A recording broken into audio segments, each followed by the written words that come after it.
In this video I'm going to show you the method I used to come up with the melodies for some of these house tracks.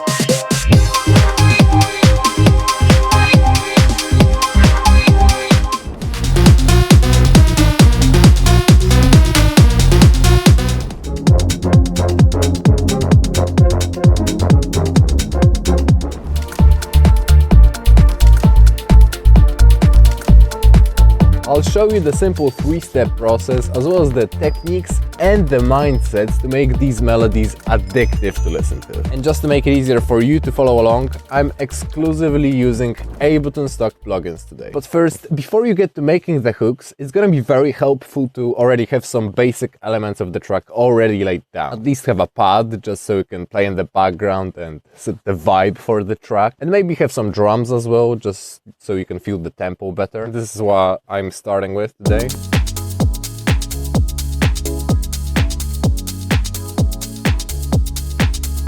At least it's very helpful for me to start with some elements already in the track. But if you really want to start with a blank slate, you can go away and do that if that suits you better. But at the end, I am going to point you to another video where I'm going to show you how to make all of these basic elements from scratch. But for now, let's just get to making the melody. Step 1. To start with, choose the most basic sound possible, like this default preset from Operator, which is literally just a sine wave. Now, we're intentionally choosing the most basic sound possible, just to not get distracted. This step is all about creating the MIDI pattern and making it catchy. And the actual pattern is what needs all of your attention right now, so let's not worry about the sound design for now. Okay? Now, let's get to composing. I don't like drawing the notes in the piano roll by hand, so my method is much more about physically playing the melody. And don't worry, you can still do this even if you don't have a MIDI keyboard. If you press this little button here, Ableton lets you play notes using your computer keyboard. And you don't need to be a great piano player either. You just need to know what scale you're in. So, what scale are you in? If you still haven't chosen one, you can choose it by going to this menu on the left and choosing whatever. In my case, I'm in F-sharp minor. And now you just gotta stick to these notes that are being highlighted. If you use a note that's not in the scale, it's gonna sound weird. So now once you memorize which keys on your keyboard you can actually press and which ones you can't, you can freestyle.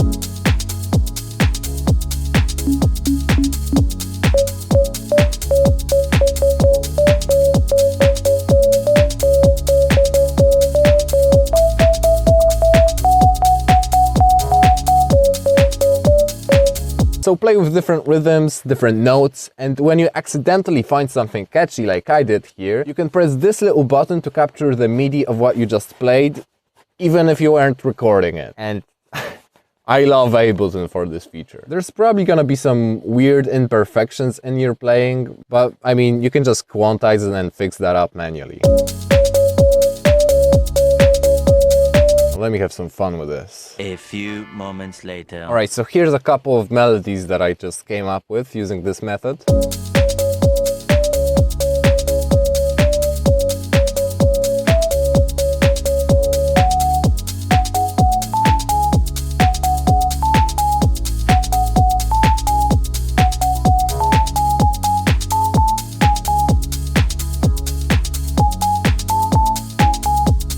And I actually like this little melody the most because it's so simplistic and it gives a lot of space for all the other elements of the track to speak. It automatically introduces a sort of question and answer, which is another thing you should keep in mind.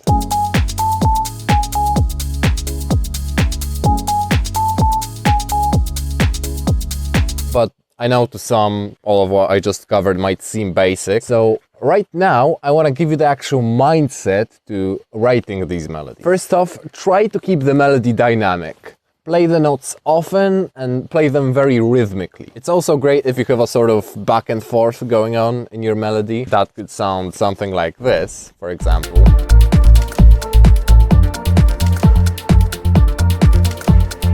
See, here it's going back and forth between these two notes. And the second thing you should keep in mind is that for now, it's much better to stay in a very short loop.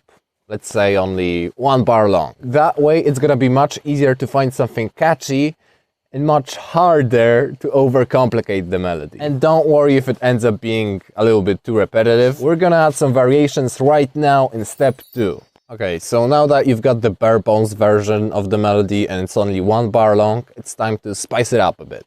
Let's duplicate the melody using this duplicate button on the left. And now you can just start shifting the second half of the melody around.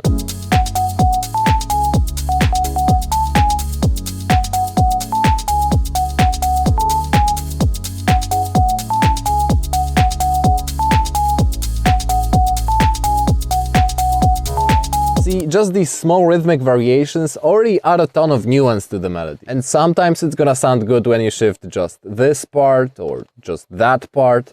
But the key thing here is to really just experiment. All right, let's have some fun with this.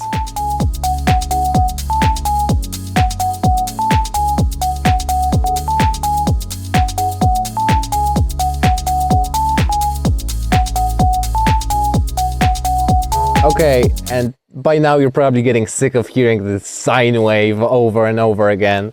So it's time to make this actually sound pretty. Step 3 is all about sound design. I like to mess around with just the different settings here in Operator.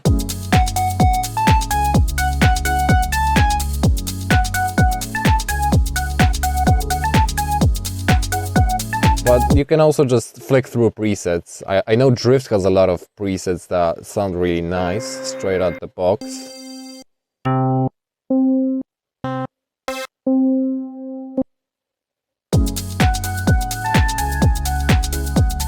And one of the key things here that's going to make your melody unique is layering this sound. So press Ctrl G to group this instrument into an instrument rack. And now you can drag a bunch of different synths and samples in here, and they're going to play that same melody.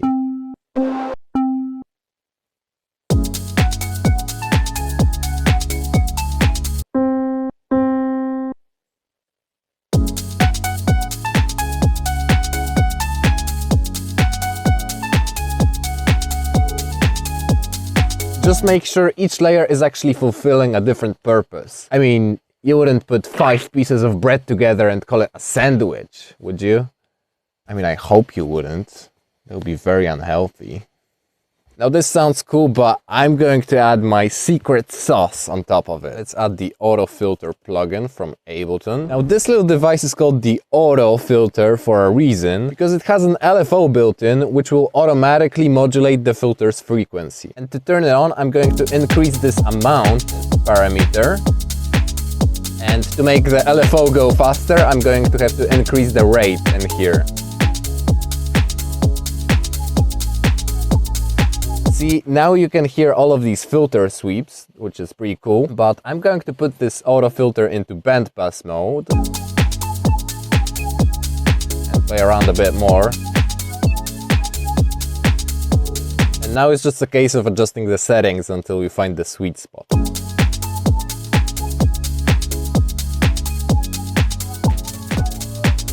Okay, I actually think I like this pattern more. Now let's add some echo to it, maybe.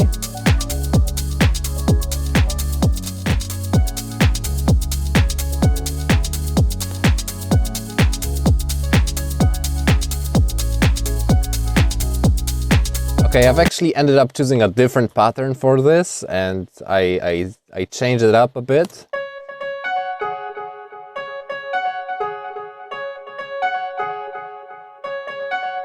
And you know, sometimes you're gonna have to write like 20 different melodies before you come up with something that actually sounds good. It's just a matter of practice, right? But I know I kind of glossed over that part before where I told you to create the entirety of the rest of the track, right? Like, just draw the rest of the fucking owl, bro. What the heck? What's wrong with you? So, as promised, here is the video where I show you how to make all of that from scratch. I'm going to show you how to make the pad, the bass, the drums, everything. So click here right now to watch it, and I'll see you there. Cheers.